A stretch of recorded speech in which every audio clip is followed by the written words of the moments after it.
বয়স্ক মানুষকে নিয়ে যাবো না মেলা, তখন কে বলবে আমার বয়স হয়েছে? এই কি বলছিস তুই? আমার সাথে কষ্টটা আগে বলিসনি কিছুর জন্য? আমি মেলায় যাওয়ার জন্য রেডি হয়েছি, ঠিক আছে?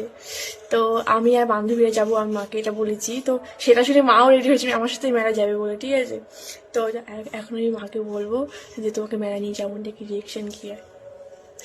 ও মা, হয়েছে তোর? চ কি চল, আমি যে সাজে উজু করেছি তোর মতো। তাহলে আমি কি করবো? করবো মানে আমি কষ্ট হয়নি সাজতে, নাকি দেখাবো নাকি? চলো। তুমি সেটা তো আমার কি? তোমাকে বান্ধবীদের সঙ্গে একা যেতে দেবো না বলেই তো আমি সেরেছি।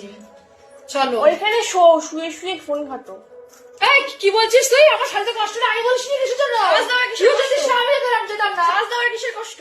সাথে কষ্ট আমি নেই। মেলা যাবো, তুমি এই শাড়িটা বয়স্ক মানুষকে নিয়ে যাবো না মেলা, তখন কে বলবে আমার বয়স হয়েছে? অবশ্যই কে বলবে আমার বয়স অবশ্যই হয়েছে? কথা চুল পেকে গেছে। কখনোই না। আর মার খাওয়া যেতে পারিস। গাইস, আমি একা একা মেলায় যাবো, ঠিক আছে? তুই এখানে ক্যামেরা চালু করেছিস কখন? আমি সত্যি কথা ক্যামেরার দিকে তাকাইনি, যাই জানি হোক, তুমি বসো তো করে। তো গাইস, আমি মেলায় যাচ্ছি, ঠিক আছে? মেলায় ব্লগ ফ্লগ করতে পারি দেখি, তবে ক্যামেরা যাওয়ার কমেন্টে বলো, হ্যাঁ? তো আমাকে কেমন লাগছে জানি না। ওনাকে দেখতে হবে না। তো আমি বই বসতে আমি যাই, মেলায় যাই। মারবো একদম। আমি না গেলে তোমাকে যেতে দেবো না।